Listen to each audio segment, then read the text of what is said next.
Drive to Survive a fait l'objet de vives critiques ces derniers jours, notamment parce qu'il présente une réalité altérée et qu'il omet des aspects essentiels de la saison 2024. Max Verstappen a déjà exprimé son mécontentement à l'égard de l'émission et a récemment ravivé le débat en commentant une photo de lui prise lors du Grand Prix de Miami. Dans ce contexte, il est légitime de se demander si l'émission nuit véritablement à l'image de la Formule 1 et quelles modifications pourraient-on la rendre plus attrayante pour de nouveaux spectateurs. Il ne fait aucun doute que l'émission est controversée, en raison de la manière dont certaines situations sont présentées, contrairement à ce qui s'est réellement passé sur la piste. Par exemple, la victoire de Norris à Miami a marqué un tournant. Ce jour-là, Verstappen a participé activement aux célébrations aux côtés du pilote britannique, et il existe des images montrant des moments de détente entre les deux. Verstappen a même affirmé qu'il était heureux pour son ami et rival.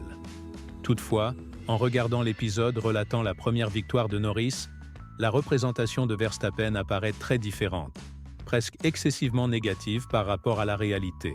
L'émission a même intégré des extraits des réactions de Max lors du Grand Prix aux Pays-Bas, ainsi que des commentaires de Jenson Button, suggérant qu'il n'accepterait pas facilement la rivalité.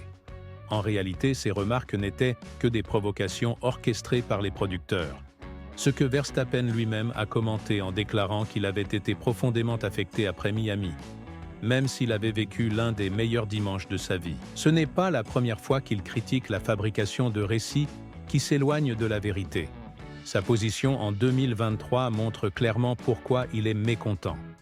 Bien qu'il ait exprimé de manière plus subtile son appréciation de l'émission à certaines occasions, son silence lorsqu'on lui a demandé s'il était le plus grand critique du programme révèle que sa vision demeure inchangée. Il est indéniable que, en tant que production télévisuelle, Drive to Survive doit intensifier sa dose de dramatique pour attirer de nouveaux fans. Cependant, déformer les faits au point de dénaturer la réalité franchit des limites qui ne devraient pas être dépassées. De nombreux fans affirment que la manière dont Max a été représenté dans un épisode est précisément la raison pour laquelle ils ne suivent pas l'émission ou ne la prennent pas au sérieux. Malheureusement, il ne s'agit là que d'un des nombreux cas d'histoires modifiées par les producteurs. Nous n'en sommes qu'au début. En regardant l'épisode où Russell prend la tête de l'équipe Mercedes, suite à l'embauche d'Antonielli, on remarque un détail curieux. La disqualification n'est même pas mentionnée. Bien que Russell ait remporté la course grâce à une stratégie avec un seul arrêt au stand et ait démontré des compétences défensives exceptionnelles face à son coéquipier Hamilton, sa voiture n'était pas conforme aux règles car elle pesait moins que le poids autorisé, ce qui a entraîné sa disqualification. Pour Russell, il reste le véritable vainqueur.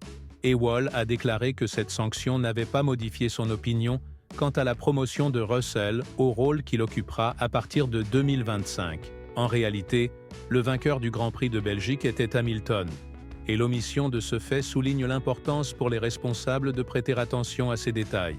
D'autres histoires importantes n'ont même pas été abordées lors de la dernière saison de l'émission, ce qui nuit finalement à sa crédibilité.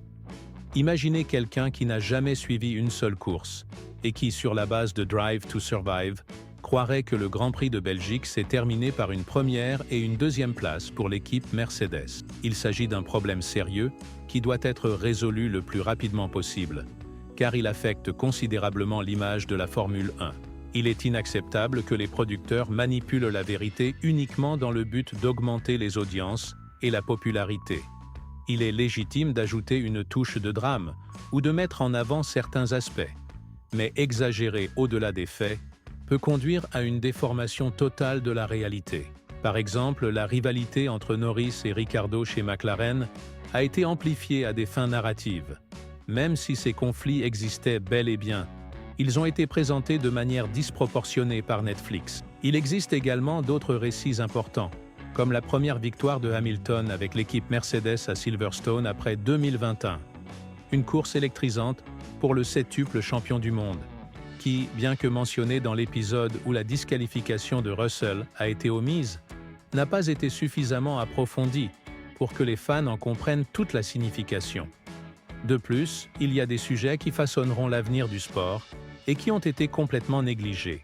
La plus grande nouvelle de la saison 2024 en dehors du transfert de Hamilton vers Ferrari, fut le départ de Newey de Red Bull et sa nouvelle alliance avec Aston Martin.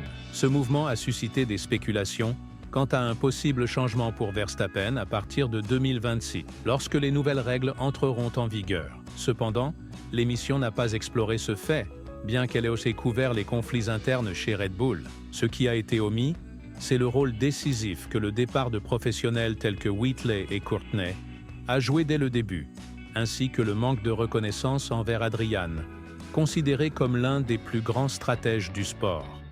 L'absence d'explication sur sa décision de changer d'environnement après 20 ans déçoit les véritables passionnés de Formule 1.